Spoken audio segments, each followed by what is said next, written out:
Well, normally we're coming your way every Wednesday night, but it's a special edition of Youth Central Sports with the original Coach Carter. I see he's hanging on right now because of the Dallas Cowboys. You know, we was trying to hold out, but I said, you know what? Come on, let's go. You probably even can give some play-by-play. But how you doing there up in Tennessee? The original Coach Carter. Doing very well, thank you. Doing well. Glad to be here on this extended version or different version on a cold night here in Tennessee. Were you surprised that they didn't do the offside kick, Dallas kicking the ball off? Not, not really. I think you want to put them down and make them play some offense, and try to gamble on it at this stage of the game. I wouldn't want to give them the ball up that early because they've been putting the ball pretty good. So I think I'd roll them down and let's see what happens. Play some. Okay. If they get down there, that's 80 yards. That's 80 yards. If we can get a 3 and out, but we in business. Okay. Well, we got a lot to talk about. There's a lot that's been going on, and from a lot of coaches changing in the NFL to the Alabama Clemson game to the Orlando Magic won a basketball game against the Boston Celtics. I guess the Celtics decided to take a night off. Don't know, but I don't think that's what happened. But I don't think that was in the Celtics mindset. But as I had said to you earlier, and I talked with a couple of people in the Orlando area, associated indirectly with the Magic in terms of not a part of the coaching staff, but a part of the organization, stat keepers and things like that. They've been playing a little bit better basketball. It's coming together slowly. I've always felt that for them to have the success is going to take time. You're not going to have one of those premier teams. You keep changing coaches, you keep changing players. So now what you're starting to see is a little bit of continuity, and they're having a little bit of success. So you build on that. I mean, that's just fundamental business in my mindset, and I'm glad to see they're having some success because they were struggling there. They couldn't win anything, but this looks very promising in terms of it being a competitive program, championship program, playoff program. I don't think so, not yet, but at least they are competitive. Right.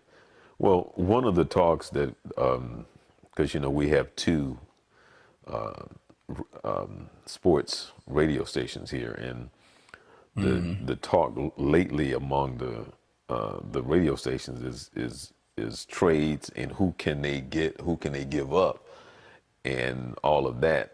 And the bottom line is that they always say that they really don't have any real pieces to bring in or to trade for. I guess somebody that can take them to the next level. Well, one of the problems that they have is that if you trade off their best players, which Gordon is one of their best players, you trade him out, you are now starting over unless you can bring in some talent better than him. Right now, I'm not sure they can do that. They don't have enough to attract the premier player. Nobody wants to come to Orlando, at least not yet, because the program's not winning. You don't have a premier player, or I hate to use the term star player there, that can attract somebody there. So they're going to have to do it the hard way. They're going to have to draft through it. They're going to have to trade through it and put what I consider to be a strong product on the floor. Then catch the attention of other people and say, hey, they're on the move down there. It's an opportunity for me to get involved. And they're going to have to do it the old-fashioned way. They're not going to be able to go out and get the big three and all of that. I just don't see that happening to them right now.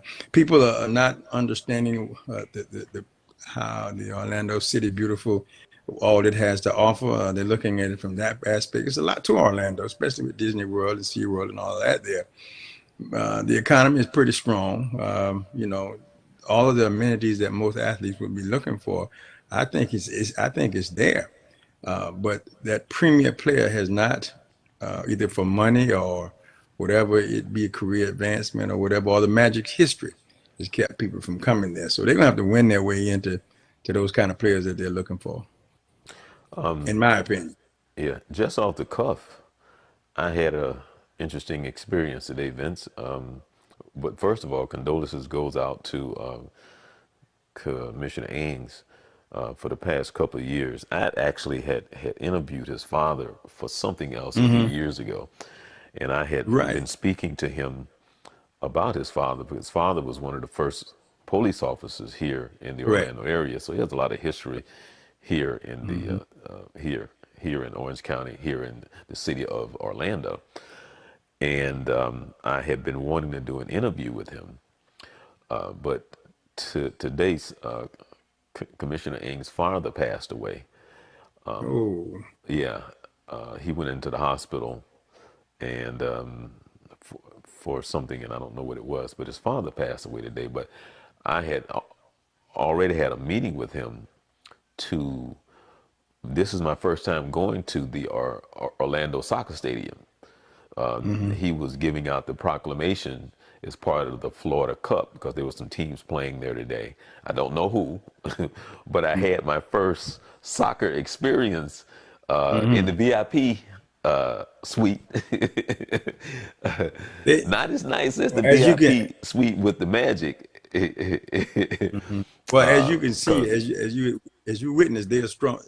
They're Yeah, yeah, soccer because fanatic. with Commissioner Ings, I got a chance to go in the VIP suite, with the arena where the Magic play. Hmm. But Hmm. today, at halftime of the soccer game, he did the proclamation and welcome everybody, and along with Commissioner Sipling was there. But that experience of going there for the very first time it's brand new. It's a nice stadium and everything, and so I got a chance to experience what it's like to be part of that in that whole stadium in the Florida Cup. And we Hmm. originally met at one of the other places that I can't think of the name of, but there was some young kids that they're mentoring in soccer, and then they took them to the soccer game. So I was there for a while and had a real good experience, but I was really sorry to hear about his father today as well. I had a But I chance to just, meet his dad some time ago, a couple of years ago. Certainly before I moved from the area, on a couple of occasions, had a chance to talk with him and found him to be very interesting. I called him young man because he was very engaged, still up and around when I met him. He was really, really involved in the community and had, as you indicated, a lot of history. So mhm. my condolences to the family during this time, and my best to Commissioner Ings. Yeah, yeah. I think his father was 86 years old. Yeah, I think he was Hmm. 86. Yeah. So, but I'm gonna see if I can get him to come on my show as part of Black History Month next Hmm. month, and see if we can highlight his father for the part that he played here in the City Beautiful here in Orlando, and Right, see if we can absolutely. highlight him because he definitely has a lot of history here in the Hmm. uh, Orlando area. Yes, he does. Understand that you've been playing a lot of basketball lately. How your team's been doing, and how is Well, the weather? now the weather's cold. We're having real good winter temperatures. In fact, in the next couple of weeks, we're going to be getting down to what I traditionally call typical weather. We'll be in the 20s, the 16s, and I think we got a single digit day coming. We haven't had very much snow, but it appears as though that's going its way as well. So we're going to be having some real wintry weather here very soon, and I'm excited about that. As Right. far as the basketball team, we're doing pretty well. We're 15-4. We're first in our district, 8-1 in the district. And here, you play your district team, you play them twice. So we are now going around on the second round of our district play. We had a big game just yesterday. We were able to win that game, and now we're going to meet. We're starting off at the top of the district. One of our rivals that we need to really win to have our team to be successful. So we're excited. Still got a lot of work to go to do, but this game is big for us, as is every game. But this is really a big game, and so we're preparing for that. And then we just keep right on rolling. Hopefully, we can come away with conference championship, a district conference championship, and move around into regions, and we can get to the state. But first of all, first game, our focus is on our game Tuesday. Yeah, I've been, I don't know if I told you, but I've been working with the young lady that I coached, used to coach with her mother back when she was 9 years old. I coached her Mhm. for 5 years. Vince, now she's 29 years old. It's like, Mhm. wow. When I started Yep. coaching her, she was 9. Now she's 29. And now I'm working with her 9-year-old son. And today Mhm. he was having his first game. And I was thought that I was going to get a chance to go see him play. But when I was out at the soccer stadium with Commissioner Ings, it took a little bit longer than what I thought. So I'm going to try to make his next game. Today was his first game, so I'm going to try to make his next game next Saturday. But I'm a little excited to to. And then the thing is, I don't want to make him nervous, you know, because I think I just want to come in and because he's 9 and so I don't want him to know that I'm there at the game, because I don't want to make him nervous. But I'm really excited to see him play.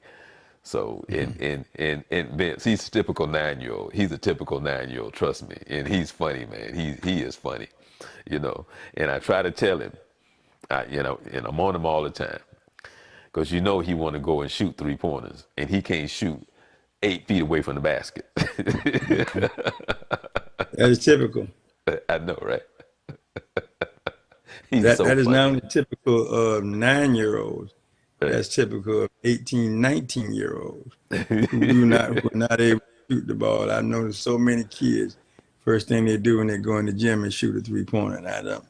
And I don't have a problem with that. But and I'm talking about varsity ball players now, Right. JV ball, knowing that that's not something that's going to happen in any game that you're going to play in high school. Right. So why? I understand you want to go in there and jack one up. Everybody want to jack one up. I'm okay with that. But when we go through shooting drills and we got a thing called 25 winners, where you have 25 shots that you take, and I'm watching these guys take more than half of their shot from a 3-point line. And my question is, when do you plan on shooting that? Because there won't be any game that I know that you're going to play in that you're going to shoot that. Because if you shoot it, you aren't going to shoot it but one time, and you will be coming to the bench. So why not take the time to You know, perfect the shot going to you have know the the most funny thing. impact? The the the funny thing is that I started working with his mother when she was 9, and I'm working with him, and he's 9, and he's been playing ball for a while. But her skill level and her shot at the age of 9 is better than his shot. And I try to say that, but not in a way to make him feel bad. I don't really say that in that sense. But I'm watching him, and I remember his mother, and he's gonna be a pretty good ball player. Because kids nowadays, they start so much younger, and he's been playing ball now, I think, for at least maybe 2 or 3 years. But I definitely remember watching her, and her skill level was probably a little better than where he is now, and it's just interesting to watch. But he's going to be a pretty good ball player. Well, if you go back and look at when she came along and when he came along, the emphasis and focus of the game was different. The skill set different. The skill sets that were taught were different in terms of how you play the game. Now that's all since, and so that shows you the evolution of the game from when she played to when he's playing. Because I would assure you the influences on him are totally different than what Yeah, was on her. So right, consequently, those influences have caused his basketball game at this level so far to reflect that. And so that's just a sign of where we are, what we look at, how we do it, what you see a lot of, what's talked about a lot. And everybody will tell you at any level the fundamentals of the game, although there are some efforts to kind of, hey, let's refocus and go back to it. It's really, and I think there's a little bit of confusion about what fundamentals are. what are the fundamentals of the game? It's not the 3-point shot. It's perfect. I mean, it's a part of the game that you definitely, if you have it, if you are able to do so, it's something you need to work on. Obviously, if you because you got some guys that really just shoot the stink out that ball from out there, and they need to be working on it. But even them, even those guys got to work on free throws and the 12-foot shot, because the game is such a vast game. It's so diverse. You really need to, because when teams take away your shot, what are you going to do? Then you're not you're a non-factor. So you got to be able to pass. You got to be able to dribble the bat. You know, it's so the game is much more complex than people really think it is. So, but I think again, all those different influences have caused kids to shift what they look at, what they spend their time on their own, till they get into organized ball. And what I'm hoping is good coaching that would then try to re-steer that or change that philosophy. You know what's funny is that you and I know of a ball player that we all know was really exceptional. And when we talk about ball players from the past and da da da, but when Pistol Pete played, can you imagine Pistol Pete playing and there was the 3-point line? I mean, he already is the highest scoring player to ever play in college. But and I even have seen what his scoring average would have been and the points that he would have scored, because there's been somebody on more than one occasion who has went and watched every game he played and marked off if he had taken a 3-pointer and counted it and say how many points he would have scored in total in college. And it's like, and it's already crazy. But can you imagine Pistol Pete playing and there was the 3-point line? The thing that what I also found interesting, certainly from a scoring aspect, but could you imagine the number of assists he would have? The way he passed the ball and the way he moved on the court with the ball and passed that ball, not to mention shooting it. So he would be probably your top scorer and top assist provider as well, because he could dribble the ball really well. He passed the ball well. He found the open man, but he could score that thing as well. I just think he would have been a phenomenon in what we look at today, well, or at least one of them anyway. Right. And and then the other thing too, because they're always talking about will anyone ever break Jabbar's scoring record? But with the way they score now, Jabbar didn't score 3-pointers. All of his shots Right. was either, I mean, they were 2-point plays, or if he did the 3-point play, it was because he got fouled. But Yeah. for him to score those 38,000 points, they didn't come off of threes. So, I mean, Well, just, I see mean, that just in thinking itself, about it. but that's the point I make when people try to compare about who's better and all of that. You have to look at when they play. You can certainly look at their production. I think production is production no matter when you pick and look at it. But you also have to take into consideration number of games played, what was the game like? You know, they come along with no 3-pointers being shot, or at least minimum by him in his particular case.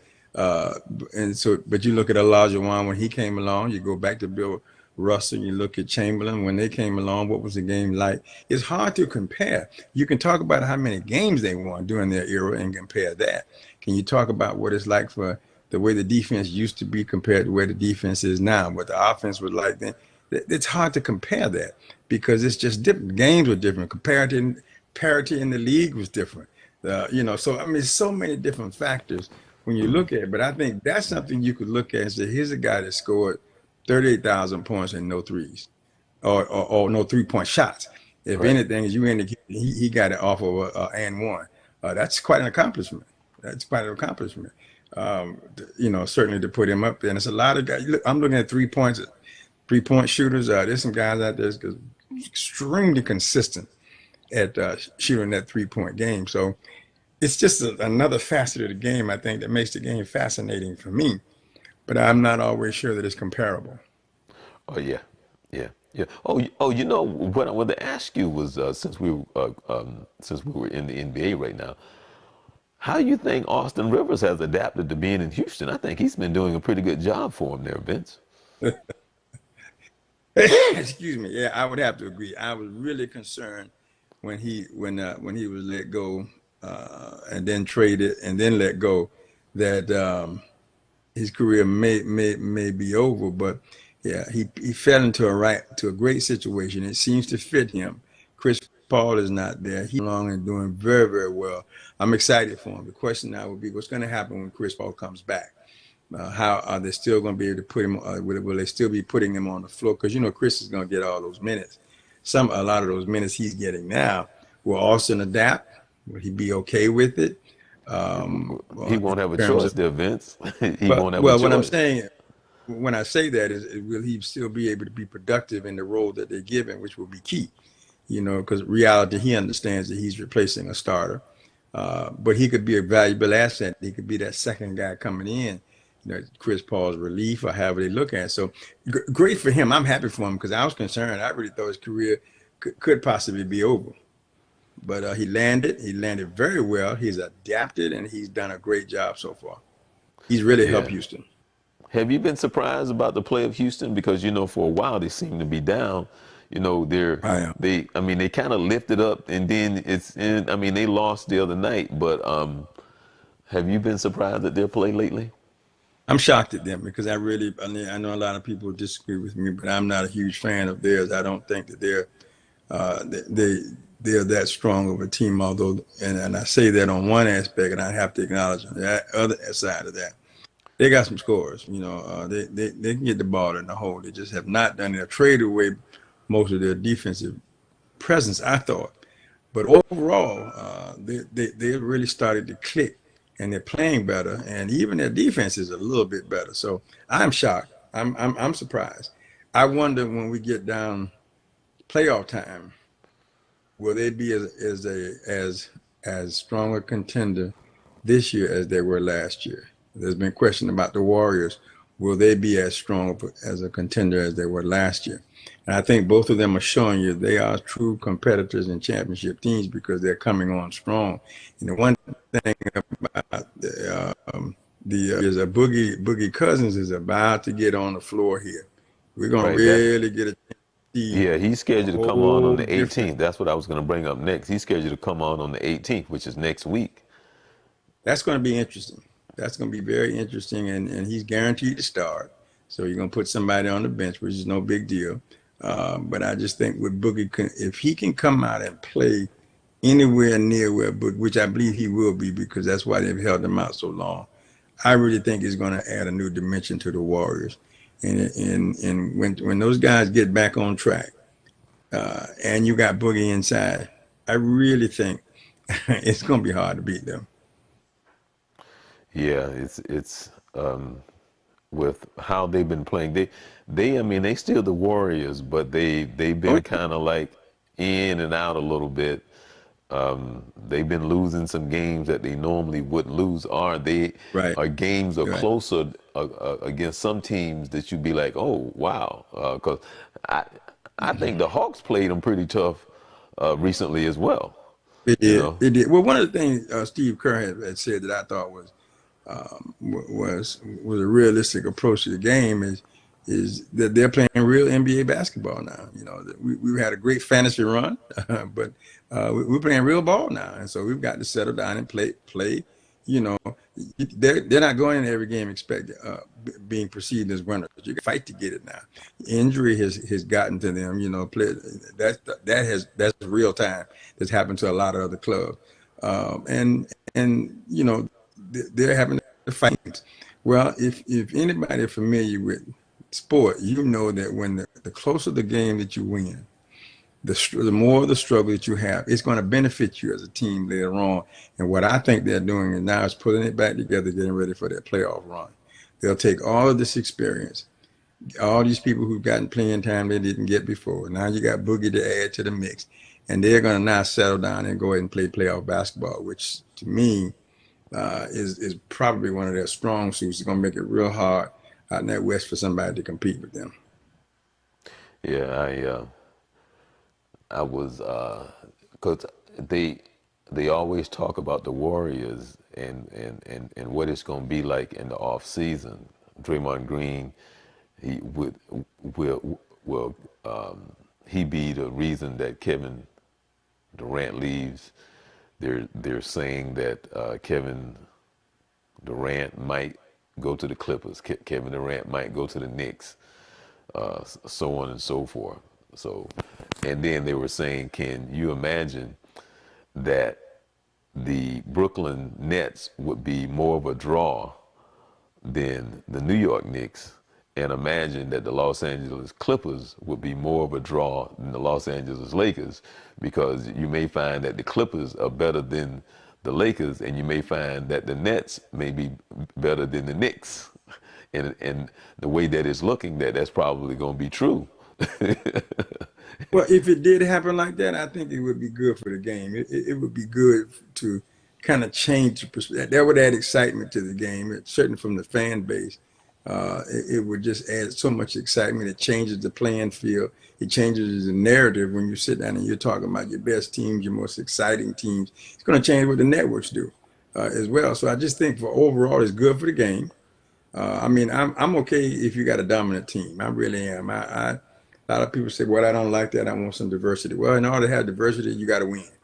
You got to beat the best that's out there. I don't think you penalize a team because they're the best. They're able to win consistently. I'm like the New England Patriots. I'm not a Patriot fan, but I don't think you penalize them because they win all the time. You don't want them to win, beat them. And that's what I think. So when you create parity, then I think you get more excitement, and I think that's what's happening. I'm still not sure I understand why Kevin Durant wants to leave the Warriors. I'm not sure. I still don't get that. I've done an awful lot of reading to try to see if I could get an understanding of it. I still don't have a clear understanding of it. But if he does, I think it's good for him. I think the Warriors will adjust and we'll move on. They're focusing right now on Boogie. They're looking to hire, they're looking to sign a center, and if it's Boogie, we'll sign him, is what they're saying. If Durant wants to go, well, we don't want him to go, but if he wants to go, he can go. So, it moves right on. It keeps on moving. So, it's to me is what makes the sport interesting. Right. Well, I've been wanting to ask you about that Clemson Alabama game. I honestly thought, and I'm being honest, I really thought Clemson was going to win the game, but I thought it would probably be about a 4-point game.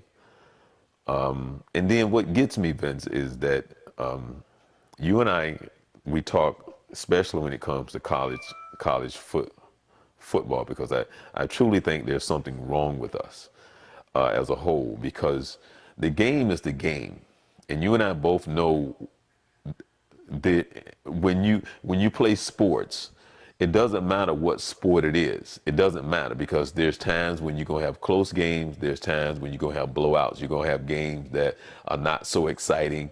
That's just sports. There's nothing that you can do about it. So on occasions, the biggest game on stage, no matter what it is, when it comes to that, sometimes you're going to have games that are not such a good game. That's just sports. So when Alabama doesn't show up the way people think, now all of a sudden, the whole week, they're talking about Alabama like there's some scrubs. And you and I both know Alabama going to be Alabama year after year, long as he's there. Long as the head coach is there. Alabama going to always be in the top 3 or 4 and the top 2. So when they go and lay an egg, as we would say, now all of a sudden they're not Alabama anymore. And it's just we are so weird. We're so just crazy sometimes on the obvious, as something as simple as it was one game. And you and I both know that we've seen many games when it comes to championship, and the best team does not always win. Whether it's high school, junior high school, junior college, semi-pro, whatever. A lot of times, that particular day, however the moon and everything line up, that's just sports, period. And that's the way it will always be. But I don't know if you heard, well, I'm pretty sure you did, where they talking about the game and Alabama this and Alabama that. They still gonna be Alabama. Well, it was a case in point where if you look at both of them, these two teams were nothing like the last year's team. They both had weaknesses. They both had not played throughout although they were both undefeated, they had not played the kind of game that Alabama was giving up more points but still winning. Clemson was struggling but still coming back to win. And so what happens, you bring these teams in, big game for them. Everybody understands that. But what they did was Alabama's weaknesses got exposed. Clemson's weaknesses were not exposed, not nearly as exposed as Alabama's. Now you look, for instance, it was 44 to 16. um, 16. Yeah. Okay, if you take away the two turnovers, that makes it Right. 16 to 30. You got a much closer game. You take those away. If they had scored that touchdown when they went down and they got turned back, you're talking about another 7 points onto the game. It's a 23-point game, 27-point game. So it's a different kind of football. You cannot not making excuses because when I'm watching the game, I was believing Alabama was going to win this game. But when they threw that touchdown, threw that interception, I turned to the people I was sitting with and said, I want to go on record right now and say Alabama in trouble. And they were saying, no, man, that's just one pass. I said, Alabama is in trouble. And sure enough, it turned out, I didn't think it was going to be 44 to 16 trouble, but I knew Alabama was in trouble. Saban even alluded to the fact that if you watch, and the commentators just were talking about late in the game, fourth quarter, you could see that he stopped getting upset. He stopped, fussing and stuff because he realized I'm outmanned. I'm being beat. I can't come back, and it's almost like he said, okay, I'm gonna keep playing, but I'm not. I can't fight. There's no need of me fighting this wall. I'm not gonna be able to climb up this wall. I believe, and know what I've read about him and talked to people who know of him and in relationship to being on his staff, I believe midway to fourth quarter he turned to next year in his mind. He was already thinking about next year. And he had some weaknesses because defensively throughout the year, they had been struggling a little bit. They had been allowing more points. But see, what people forget too, other teams are getting better too. So they were able to attack Alabama, but Alabama did what Alabama do. And I agree with you at the end of the day. I don't care how you put together the playoff system. Next year will be Clemson and Alabama. Now, people who I know, who I've met, who know some people who've been on Saban's staff, they allege that game was on a Monday. On Tuesday, he was in his office breaking down film, reviewing, and by Tuesday night or early Wednesday, he had his game plan for next year. And they're already starting to work on it. That's just how Saban is. He's a workaholic, man. He's a 24/7 machine. And so, in looking at the maturity of his team, what he has coming and what he'll recruit, it is believed, and I believe it, that he'll be a strong competitor next year. Now, on the other side of that coin, you got Clemson. I mean, I like the way Sweeney does what he do, and he's going to have a good one also. So Saban's going to try to cover up his weaknesses. Sweeney's going to try to get stronger and cover up his, and I think we'll see him again head to head one more time. Let me ask you this question here. Hurt is it Hurt? Hurt is the quarterback, Taylor right? This Hurt. is right. Yep, Hurt, Hurt, right. right. Mm-hmm. Now it's been in the news that he's looking to go somewhere else. Right. And to me, because I don't know if he has 2 years left or one. I don't know if it's 2 or 1. But I think it's 2. he is, to me, he was a fit for Alabama, but to me, he's not that elite quarterback. And I mean, I could be wrong, but I think that because of Alabama, his skill set is such that it would work. But he's not, to me, somebody that stands out in a way that you go, okay, well, he's going to go to Auburn. He's going to go to this school, and he's going to stand out.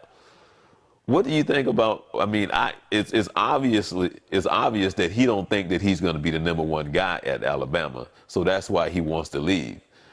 But how do you see him as a quarterback overall. I think he's a run quarterback. He runs well. He seems to run the offense well. He was 26-2 when he was a starter at Alabama. But he's not a great passer. He passes the ball well, but Tualua is a passer and then a runner. And I think it's just a matter of who throws the ball well. It's an adjustment in the offense. One of the things that surprised me against Alabama is they had Tualua running when you got those big backs in the backfield. They weren't running.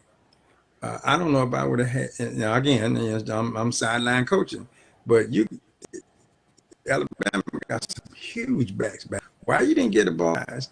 And trying to coach from the sideline put the ball in their hands as opposed to letting your quarterback run. I've always said I didn't think he should transfer. I think he should stay there, compete.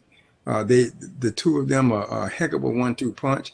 It changes what happens on the field when they come in because they're two different kind of quarterbacks. I understand he wants to remain a starter. I get that. And I go and compete for it. Go and compete for it. But to me, to transfer, because I thought he went to Oklahoma, went down there to sit down, and they got a junior quarterback down there, that Austin Kendall. He'll follow up Kyle Murray, I think, is the guy that just graduated. I don't know. I understand he's willing to compete, but a lot of my friends say, well, I think he should go ahead and transfer to another school so he can be a starter. I'm saying, but Alabama is one of the top programs in the country. You're going to be recognized for being there. Anybody on that team given any kind of playing time, you're going to get an offer you're going to be ranked high. And he's already proven at 26-2 when he was a starting quarterback, and even if he's a backup. But I understand wanting to be a starter. But I say stay there. I say stay and compete. Donnell Thomas, who we had talked to before, he said he thinks Clemson has found something. They're starting to get the better athletes. Alabama was blown out. No one saw that coming.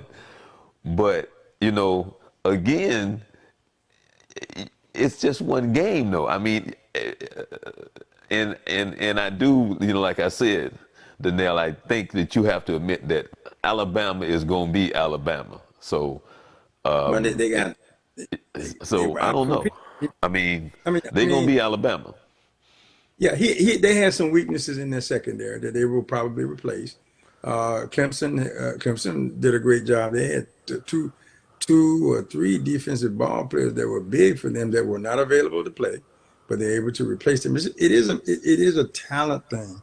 It's just about who can get the best talent, and they're both getting top-notch players. I just think that Clemson had a better game plan, a better execution than Alabama did, which I guess is normally you would say that's unusual, but they just got. But I agree with you, it's one game. They had a great season. They're 14-1. I mean, how many teams would love to be 14-1? And so, I mean, if I'm coaching and I want to win the championship, but I say this in all sincerity. I mean, I want to be number one. I would want to be number one, but when you look at it, I'll take number two all day because it means I was there. I had a chance to be number one. I give you an example, Charles, of what I'm trying to say. When I walked into state championship a couple of years, two years ago, and our basketball team went to the state, an experience I had never had. To walk into that arena and realize I was one of the eight elite teams, that meant an awful lot. Now, didn't win the championship, and we got knocked out on first. We lost our first state game. But the fact that I had that opportunity will always go down in my book as I've been to the state. I got there. Which a whole lot of people will never do. So to be 14-1 one game, I mean, Saban's disappointed, sure he is. But one game, you got to tip your hat to Clemson. They had a great day and they showed up. I mean, like Donnell, I mean, just stated, but as he talks about Alabama and Clemson, but Clemson has always been at the top as well for the last few years. I mean, these teams have been playing, and it's always been nick and tuck between the two of them. But Correct. Georgia has been there, even though they got blown. I mean, I don't know what happened to them in Georgia in the bowl game. I mean, I'm going But I mean, but see, and I that's what asked you, you Vince, were there any other bowl games that you were surprised? Because I was surprised the way Georgia played in the bowl game, because Georgia has always played Alabama tough. Uh, but now I don't know what happened to Georgia, but Georgia has always been there. Clemson is always on top. What other than Alabama, Georgia, Clemson, those teams are quite a few of them in the SEC, the ACC, the Pac-12, and so on and so forth. So, Ohio State, they're always 1, 2, 3, 4. So Alabama hadn't really blown anybody out when it comes to being in the tournament. not this year. Those games Not this. are really kind of like nick and tuck. So Well, even though that Alabama was the is difference. there consistently in the championship games, it's not like a blowout. It's like anybody's game. Well, It's just like a ball bounce here, a ball bounce there. So it's not like Alabama or even Clemson in the sense that they are above everybody to the point that they can't be beat. well, you look at these are your two top teams in the nation, Right. and what it comes down to. I don't care how you got there, how you what formula you use. They won their way there. And we knew one of them were going to win, and one of them going to lose. And this particular time, it was Alabama. So that's it, plain and simple. There's no excuses to be given. I don't think Saban's giving any. I don't think that Sweeney is apologizing for winning. And he realized I have won. Be like, yeah, you don't have to apologize for slapping Alabama in the face. So he won. Because he I mean, slapped and they're best of friends. him. He slapped Alabama, boom, dead smack in the Well, face. Hit him. when Saban didn't apologize to Oklahoma when he beat them. Right. Neither did Sweeney apologize to Notre Dame. It's the game. You go in, you put your best foot forward, and you see what happens, and that's what happened. End of story. I mean, there's no, there's. I think what people want to believe, there's a dynasty down at Clemson. Okay, maybe, but they got to win their way to they 1-2 now. They got to match what Alabama have done. It's been a while since they've been on top. They're there, and I'm glad for them. Now you just got to stay there. But you're going to have to compete against Alabama. You're going to have to go through Alabama to get it. Right. Until now, these other schools, and here's what nobody's talking about. These other schools are coming too. The Georgias are coming along. Where Notre Dame played well, Oklahoma was there. It's becoming more and more competitive. Kids are not just being funneled to schools. They got But it's more always options. been that way, Vince. You look, It's always but been that no, way. not necessarily. I don't think so. I think there's been a monopoly sometimes on getting kids for top programs because programs are at the top. My point being that I remember there's a young man around here was being heavily recruited by Clemson, Alabama, LSU, and those kind of schools, and there were several other schools. But he was so focused on the fact that Alabama and Clemson was interested in him, he almost didn't look at other schools. Well, what drives that is the way they compete, the bowl games that they be in, championship level. But now with these four, just look at these four teams that just participated. That's going to help Notre Dame and Oklahoma too, because they were there in the mix. So you're going to start drawing kids. There's not going to be a monopoly on all kids going to Alabama. Because there's some top notch players who want to play there, but there are other top schools that I can go to. I don't have to go to Alabama and be 6 deep. Maybe I go over here to Oklahoma and I might be 4 deep. So it's going to make it interesting, but he still will recruit and train. Same way Tweeney, all of them. I think that's the key, is the Alabama machine and the Clemson machine, what they do with those players when they get them. That's going to make the difference. No. Donnell said that that Georgia laid an egg, which they did, and he actually thought that Georgia probably should have been over Notre Dame. But that top tier group, it's kind of like from Georgia to Ohio State to Notre Dame. Those teams are pretty much even in the sense, but I don't know what Ohio State gonna be after retirement of Urban Meyer. They're gonna be all right. Georgia going to be there, uh, Hmm. and I'm surprised USC has been down for some time. But you know what, Vince? Let me ask you something. In the quarterback for Oklahoma, who won the Hmm. Heisman, Right. do you know that he is a baseball player and that they gave him $4 million? I knew he was a baseball player. I wasn't aware that they gave him any money for it, but the young man is a heck of an athlete. Right, but they whoever drafted him gave him $4 million. So, Hmm. which is interesting to me because that whole thing with athletics and money is so screwed up, and I'm still trying to figure out how they balance that, how they do what they do, because it's I can't figure that Well, out. if they gave him money, and again, the rules would have to clarify that. That takes him away from the amateur status. Because once he gets paid to play, he's a professional. Right. Well, Now, maybe there's some clause, or maybe some way they were able to get around that. well, no, well, Um, well. The reason Maybe why it I was a brought it up signing because bonus. Donnell said he was drafted ninth by the A's, but the reason why I bring it up because if he go and play football, he got to go. He got to get that $4 million back. you, you know. Well, well, I mean, I and mean, it which I may not be. understand. But Yeah, here, it may not here, be. what I'm He talking may because not they're have always four talking million dollars. about college athletes and the money. Now here's a college athlete that's been given $4 million. So I'm still trying to figure out like how do they I don't these think they gave him rules in four the million dollars. college and money I because don't it's think just something weird about how they treat football and basketball. It's just weird he to me. wasn't. He probably was award. Probably had a signing bonus, and if he executes it, he gets 4 million.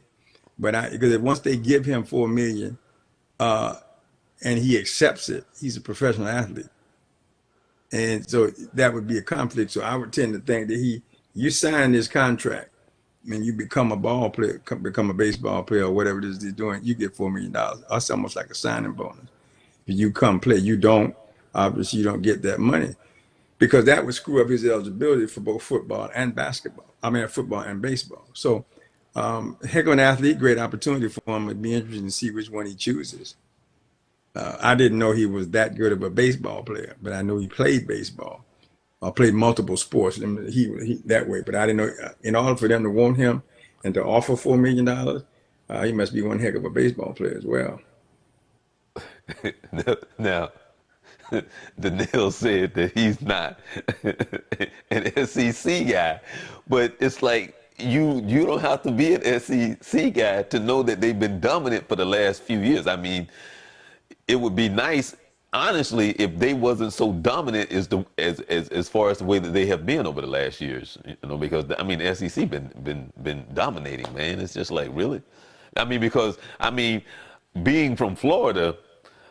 I don't know what happened to Florida State, Miami, and Florida because the championship always had to come through Florida.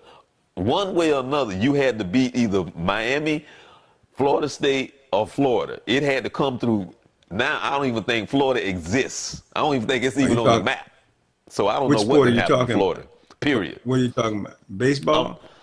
I'm talking about the schools in the sense because back a few years ago, remember, either you had to deal with Florida State, you had to deal with Miami, or you had to deal with Florida in some kind of way to get to the championship, is what I'm saying. Now, for the Well, past few years, it's like, ugh. that's like saying that this is it's an exclusive to those schools, and it may be for a while, but it always changes because of other programs, other athletes coming who may have grown up and didn't want to be a Florida fan. I just want to go to Florida because of whatever, and Well, they choose to go someplace else. And I just think it's a sign. It's a sign of the times of the balance of athletes that are out there. They're not all going one place anymore. All Florida athletes don't stay in Florida. You look on TV, whether it's basketball, football, or baseball in the college level, you see them all over the country playing ball. And pipelines are being drawn that way. So I think it's better for I mean, it keeps us competitive. It makes every school competitive because, they all got this, they still have their pipelines, of course, but at one time in Florida, everybody played somewhere in Florida. They didn't go outside of Florida. But now but they're all but over the place. but It's but just it's competition.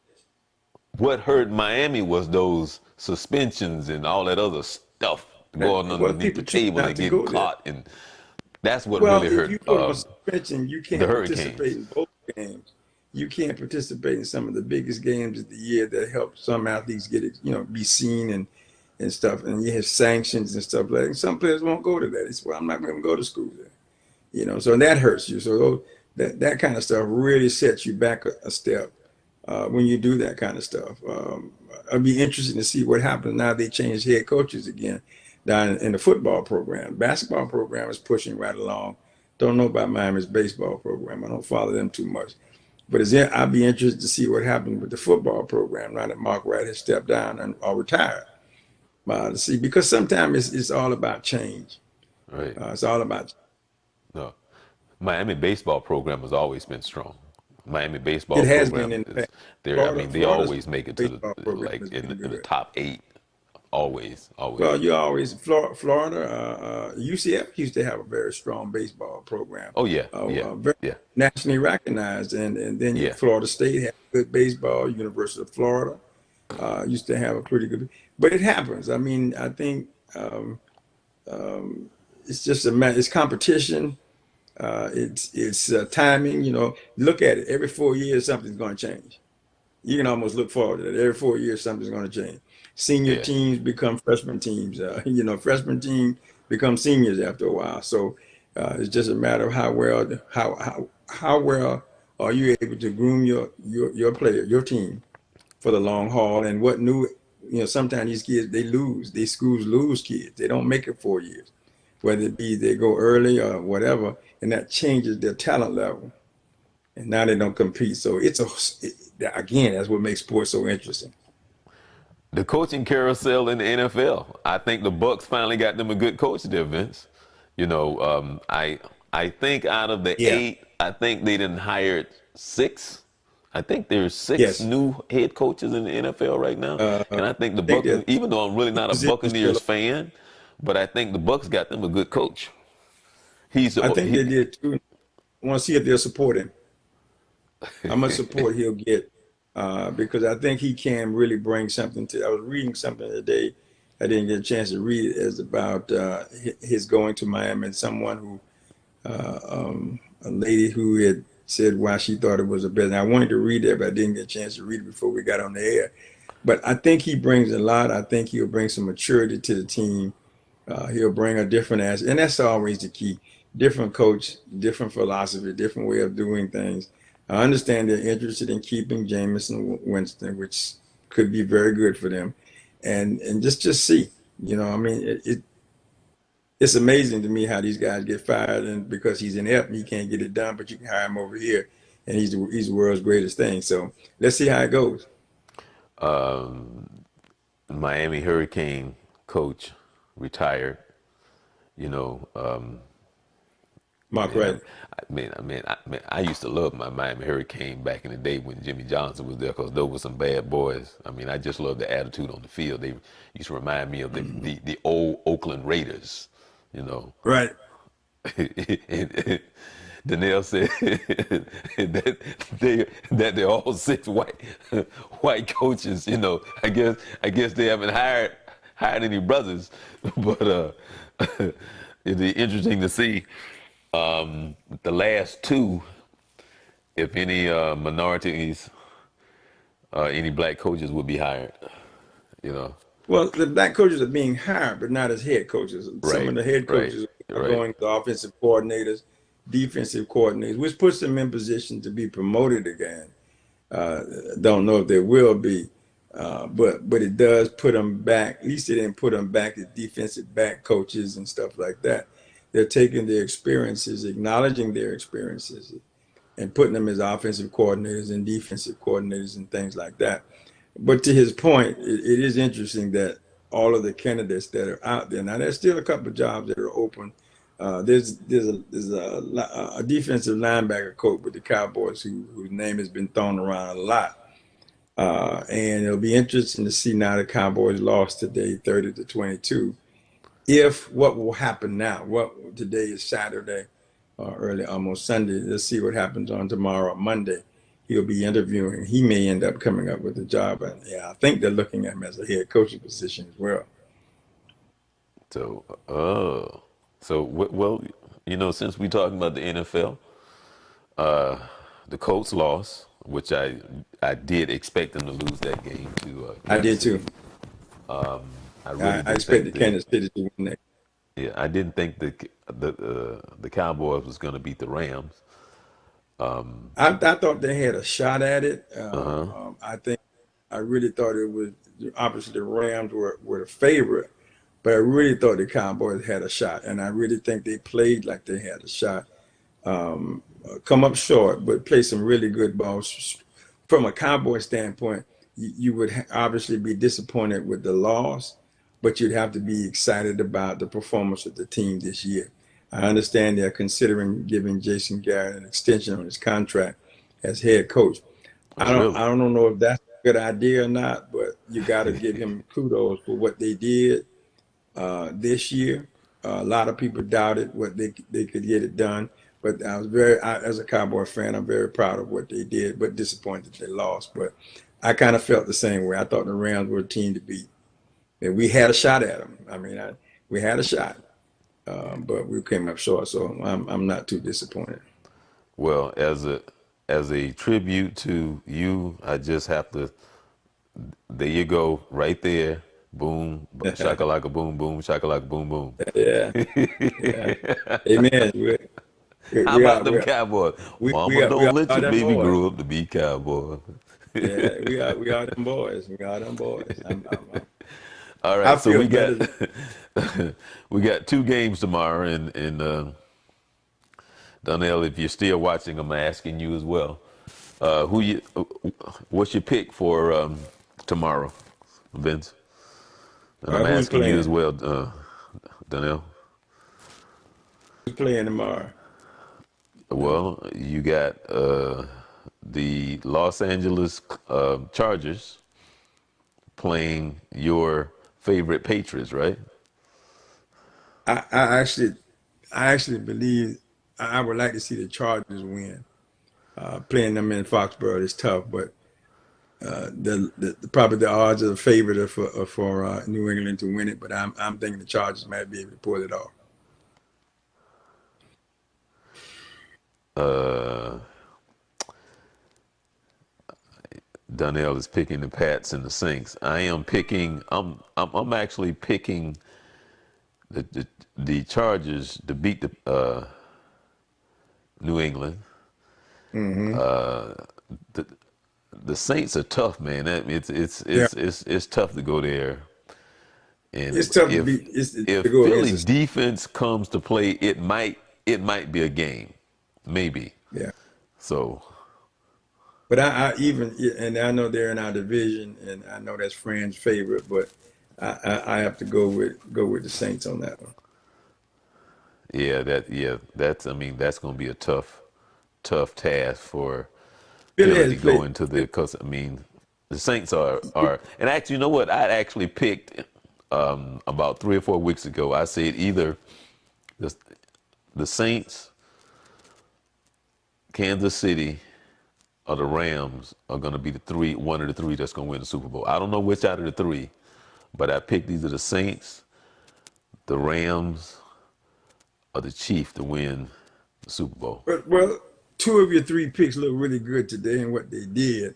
So now we just have to see, what the Saints bring to the table because those are three very good picks, three viable candidates in my opinion, that could win. I would probably right now the Rams look really good. They struggled a little bit, but they came back and they did some good stuff defensively. I thought they did a good job as well. It'll be interesting. I want to see the Saints play. I A got a lot of question for experience. you. I got a question for you, and I'm asking Donnell the same question. I'm going to ask the both of you guys the same question. If the Kansas City Chiefs win the Super Bowl, as a player, would you give Hunt a ring?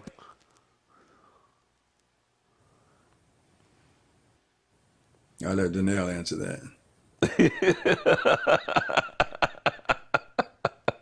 Let's see what he said. Let's see. Let me hear his opinion on that. Danielle, did you hear that question?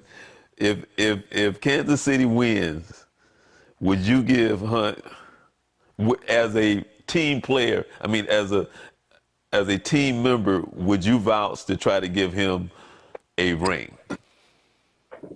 He said absolutely. He was on the team for a period of time, correct? Right. Uh-huh. More than half the season. Yep. Yeah, Yep. I think you'd have to give him a ring. Okay. All right. I was He thinking might that not they should want to. give him a ring as well. Yeah, I think you give him a ring. Yeah. Now, if he sat out the whole season, I don't know if I'd give him a ring. No, no, no. But I mean, he was a major part of that team until he got stupid. Still, that's one of the his stupidity had nothing to do with his accomplishment. Right. He could have accomplished more. He was just a bonehead. He, I mean, it's actually not funny, but just the way it's more sad than anything. I mean, and I don't think yeah, he's a bad guy. I just think he's just young and there's a term that we say young, dumb, and whatever that is. So we'll well, just leave. Yeah. it's a sign of the times. It's where we are today with our young athletes, and whether they be whatever sport they may be in. But that having been said, he did contribute, in my opinion, more than half the season to their success. Then he deserves to participate. He deserves in the ring. Do you think that he may get another shot in the NFL? Because Rice, man, but Now that's a question. right.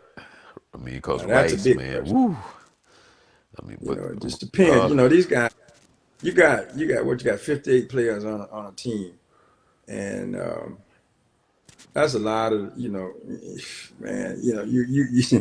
Already got 58 headaches now. I got to exchange one headache out for another. I like to have less than 58 headaches.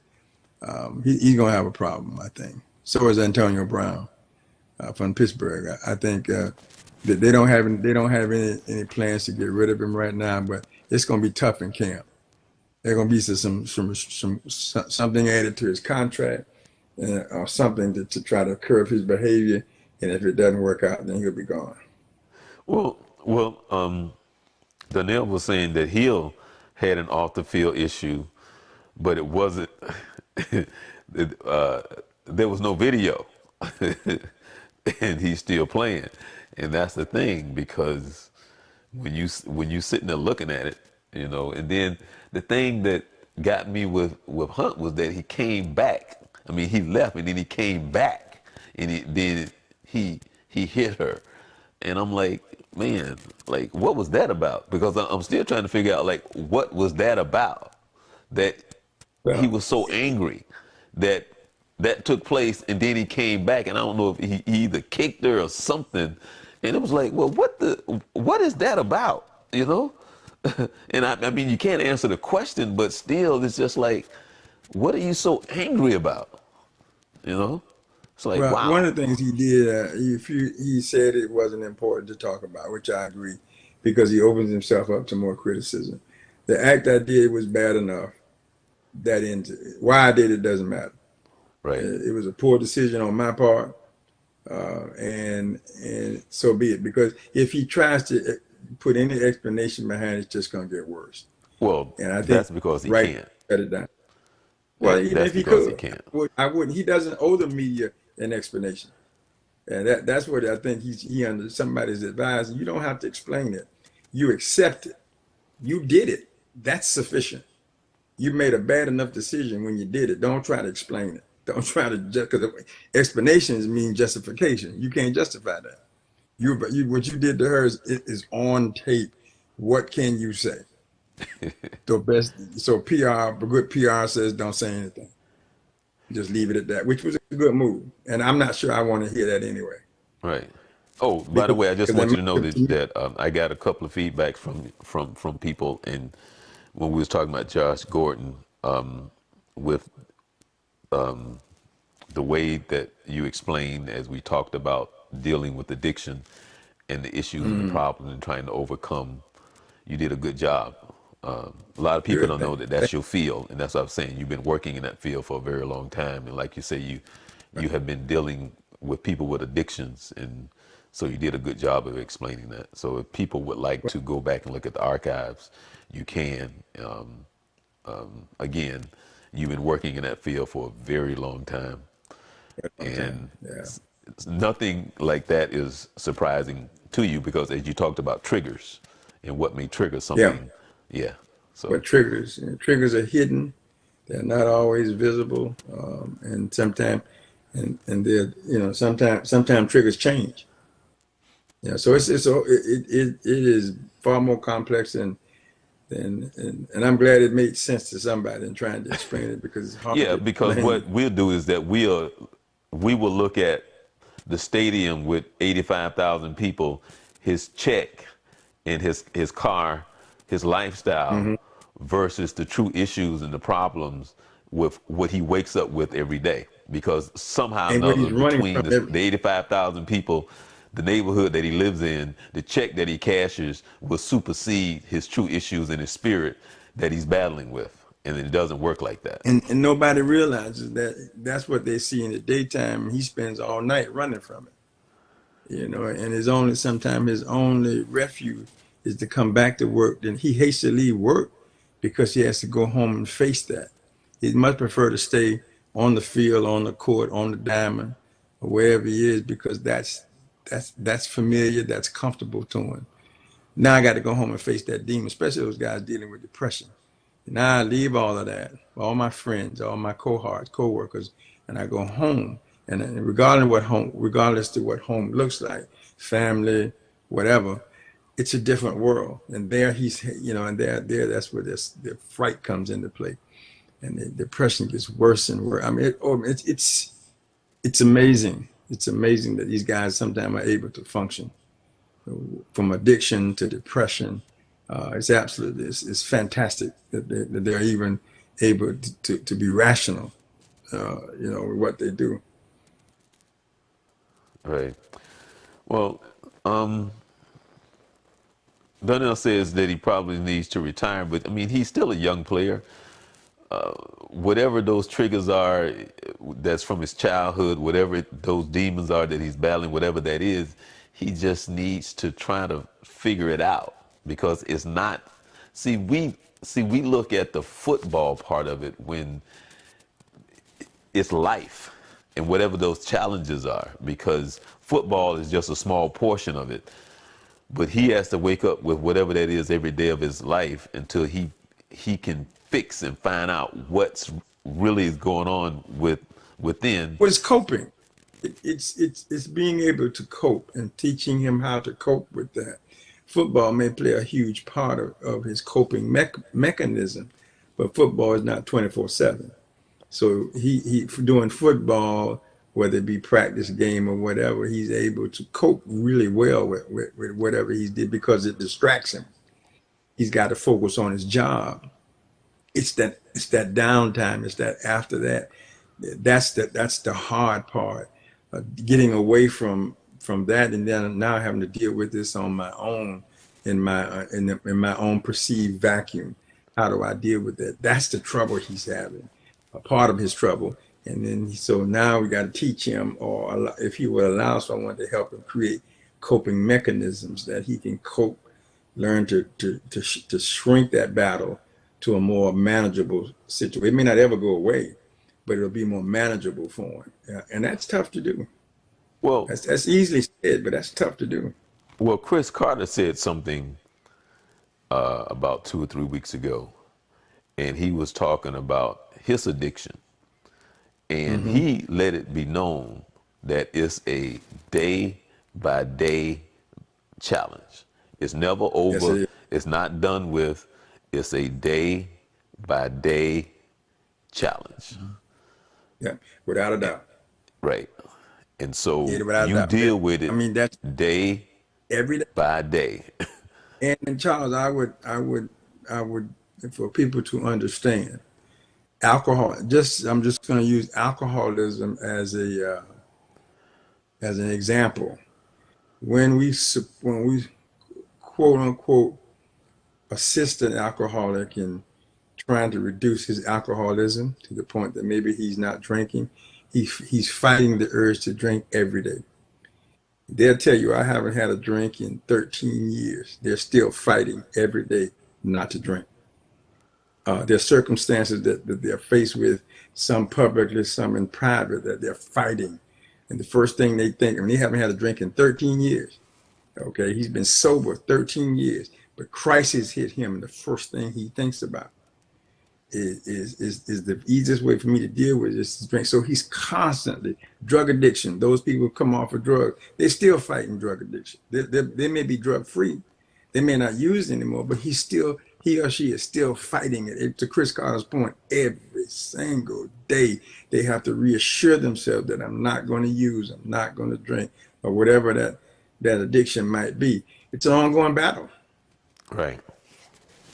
Well, a couple of things before we leave. We didn't Okay. get a chance to do it because we got into it, so we didn't get a chance to do a 3 minute sprint. But I didn't forget about it. But we'll do it next week. But Okay. Donnell said that she yelled a racial slur at him. That's why he came back. We're talking about Hunt now. He also said something in reference to the problem in Pittsburgh. It's your quarterback, Hmm. which they were talking about because Pittsburgh has been so dysfunctional this season, from somebody not showing up for the entire season, and then whatever happened at the end with Brown and all of that, that's been going on, and it's been crazy. But I thought they had a good enough team to make a run in the playoffs, but now they put themselves in a position where they needed help from somebody else to be as Hmm. good as they were, but they was extremely dysfunctional. Yeah, and some of that's going to be addressed in the off season, and I hope they're not. I want to see how they treat the head coach as it relates to that. Will some of that fall back on his shoulders, or will they accept that for being just a player's personality, or is that management? You know, that guy not getting a contract, that's management. That's not a Mike Thompson issue. That's a management issue. You all signed the contracts. Y'all negotiate contracts. Antonio Brown, that's a nutcase. You know, how do you want to look? I agree with him. If we have practice and you don't come, you shouldn't play. You know, he calls and through his agent and say, "Oh, I'm not going to be able to play," and then you come back and say on Sunday, uh, according to the way Mike Thompson explained that, if he had come to the walkthrough on Saturday, he would have been okay with him playing. But you don't come. Then you call and say, "Oh, I'm ready to go Sunday." No, no, no. It doesn't work that way. Right. And I was glad to see that he held the integrity of what he believed in the team policy up first. Policy or protocol, whatever it is our standard. You be here on Saturday, so you don't know what we're doing. I can't put you in. And I was glad to see him stand and say, "Don't work that way." You know, so Right. my hat's off to him for. Now, will he get criticized for it? It's a possibility he will. But again, I think if you set the rule, you follow the rule. Right. Well, I want to thank everyone for tuning in. Thank you, Danielle, for participating tonight, for joining us here. We did a little special edition of Youth Central Sports, and actually, you know what, you said something earlier, and I didn't quite understand what you meant, but you said something, Danielle, about you're going to be somewhere. Let me see. He said something about he's going to be here. I'm going to be out there next week. Out there where? What? I don't know if he's. I'll be out there next week, so maybe he's going to be in Florida. I'm not sure, but I have to text him and ask him about that. So Yes, he's gonna be in Florida. yeah, Um, yeah. or And is he then I talking did about being meet. in Tennessee? Yeah, I did meet with Ames today, so we're working out that July date. So when you Okay, you can come to town for the summit in July, looking forward. Vince. I am looking forward to it. All right. With that being said, any last words before we get out of here? Uh, Hey, you gave us your predictions for Sunday. You picked the Pats. You picked no. New England and the Saints, right? Well, I actually picked the Saints and the Chargers. Oh, did you? Oh, Yeah, I okay, went. I said okay, the Pats. It's hard to go, but I'm gonna go with the Chargers, and I'm okay, gonna go with the Saints. Yeah, okay. Because I was going with the Chargers too. So, okay, yeah, yeah. okay. I think it was Danielle that had picked the Pats over the Chargers. Okay, Yes, yes. He picked the Pats and the Saints. okay. Yeah, he picked All the right, Pats. all right, all right. With But that we'll being see. said, everyone, from Youth Central Sports, hope that you're sticking to your New Year's resolution. All one and a half of them. And that being said, Vince, hope. Oh, how is your cold? My cold's been 100% better. I'm actually feeling tip top right now. Just a little sniffle left, but I think that's just the last part of it. I'm finally back to quote unquote normal, if you will. Okay. Well, again, everyone, Yeah. thanks everyone. Happy New Year. And here at Youth Central Sports, we're happy to bring you a special edition here on a Saturday evening. You enjoy the rest of your weekend and you be blessed. God bless.